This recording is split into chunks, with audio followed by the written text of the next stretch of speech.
आकाशवाणी भोपाल से प्रस्तुत हैं प्रादेशिक समाचार।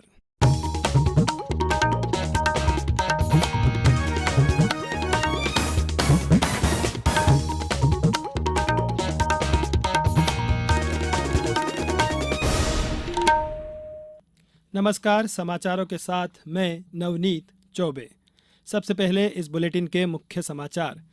मध्य प्रदेश बीमारू राज्य से उबरकर विकसित राज्य के रूप में अपनी पहचान बना रहा, कहा केंद्रीय सूचना और प्रसारण मंत्री अनुराग ठाकुर ने।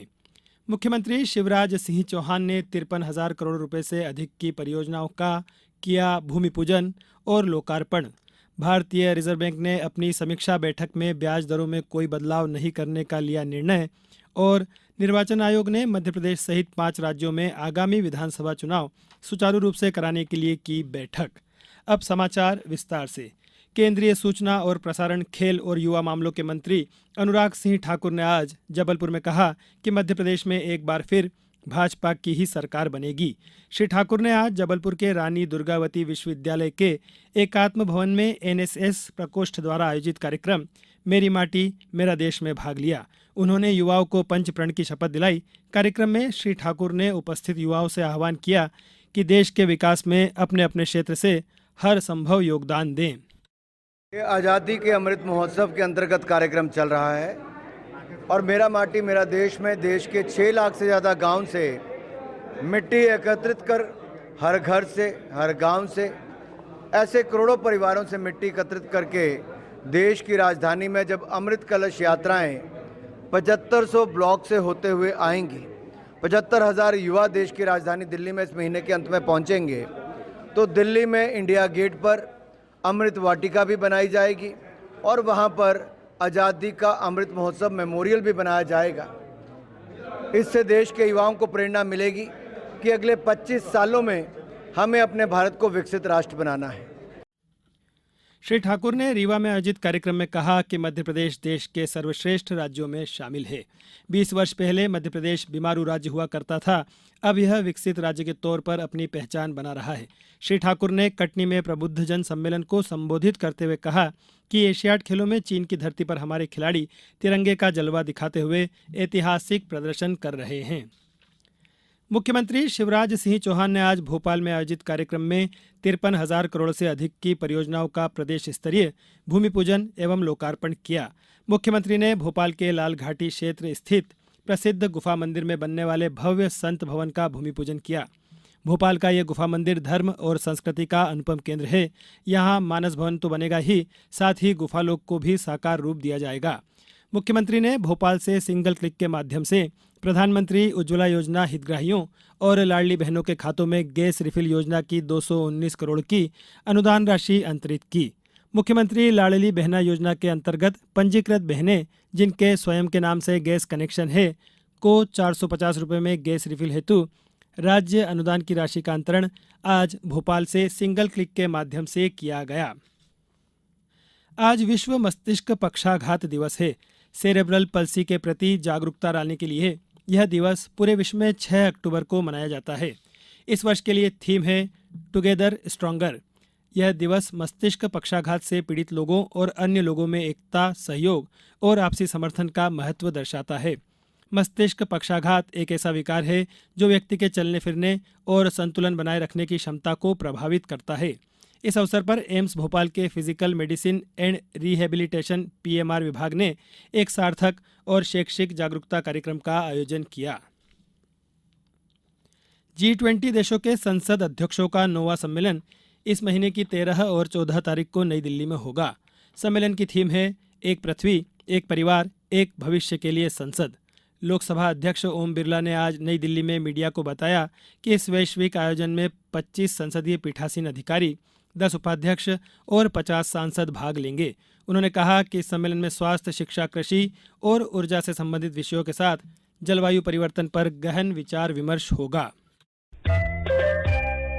ये समाचार आप आकाशवाणी भोपाल से सुन रहे हैं। हमारे समाचारों को अब आप कभी भी और कहीं भी अपनी सुविधा के अनुसार सुन सकते हैं। ये समाचार बुलेटिन YouTube, ट्विटर और फेसबुक पर AIR न्यूज भोपाल पेज पर भी सुने जा सकते हैं।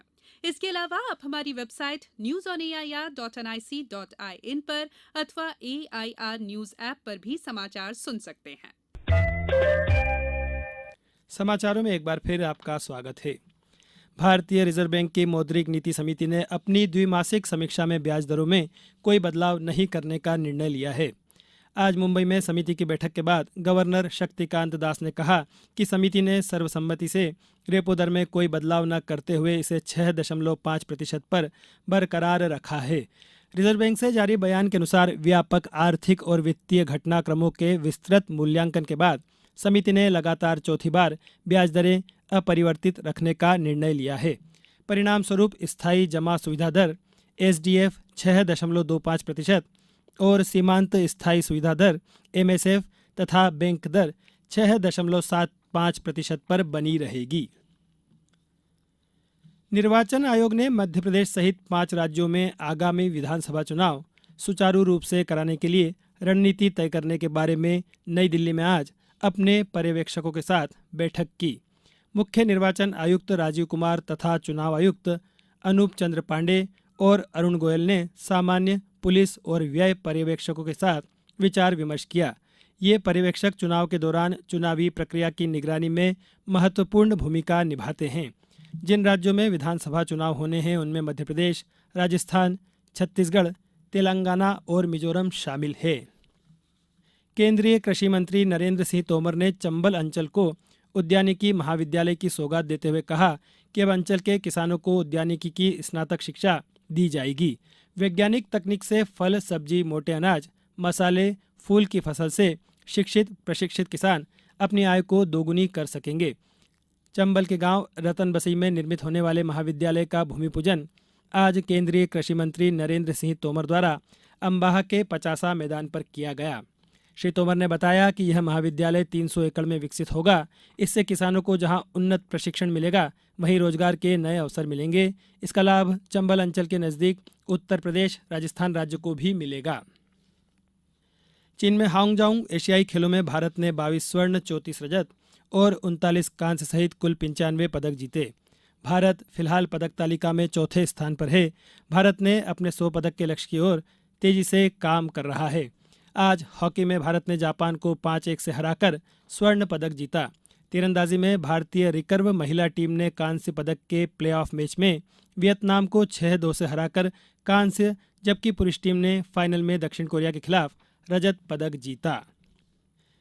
रिजर्व बैंक ने 2000 रुपये के नोटों को बदलने या उन्हें जमा करने की समय सीमा नज़दीक आने पर कहा है कि करीब 3.5% यानी 12,000 करोड़ रुपए मूल्य के नोट अभी भी प्रचलन में हैं। आज मुंबई में संवाददाताओं से बातचीत करते हुए रिजर्व बैंक के गवर्नर शक्तिकांत दास ने कहा कि करीब 3.43 लाख करोड़ रुपए के नोट प्रचलन से वापस आ गए हैं। इनमें से 87% बैंक में जमा किए गए हैं और नोटों को वापस किया गया है। 2000 रुपये के नोटों को 19 मई 2023 को प्रचलन से वापस लेने का फैसला किया गया था। हालांकि 2000 का नोट वैध मुद्रा होने के बावजूद बैंक इन्हें अब स्वीकार नहीं करेंगे। अगर कोई व्यक्ति 2000 का नोट बदलना चाहता है तो उसे एक मुश्त 20,000 रुपये तक रिजर्व बैंक के देश भर के कार्यालयों में जमा कराना होगा। अब कुछ समाचार संक्षेप में। सीहोर के चंद्रशेखर आजाद शासकीय स्नातकोत्तर अग्रणी महाविद्यालय में युवा सारथी प्रशिक्षण कार्यक्रम का आयोजन किया गया। इस कार्यक्रम के माध्यम से छात्र छात्राओं का राष्ट्रीय शिक्षा नीति 2020 के संबंध में ज्ञानवर्धन किया गया। विधानसभा निर्वाचन 2023 के अंतर्गत 6 से 8 अक्टूबर तक विधानसभा छिंदवाड़ा के लिए उत्कृष्ट विद्यालय और शासकीय महारानी लक्ष्मीबाई कन्या उच्चतर माध्यमिक विद्यालय छिंदवाड़ा में प्रशिक्षण कार्यक्रम का आयोजन किया गया है। रीवा के शासकीय आदर्श विज्ञान महाविद्यालय में 2 अक्टूबर से 8 अक्टूबर तक मद्य निषेध सप्ताह का आयोजन किया जा रहा है। ईरान की मानवाधिकार कार्यकर्ता नरगिस मोहम्मदी को महिलाओं के दमन के खिलाफ संघर्ष करने के लिए इस वर्ष का नोबेल शांति पुरस्कार प्रदान किया जाएगा। इस पुरस्कार से सम्मानित होने वाली वे 19वीं महिला होंगी। इस बुलेटिन में बस इतना ही। नमस्कार।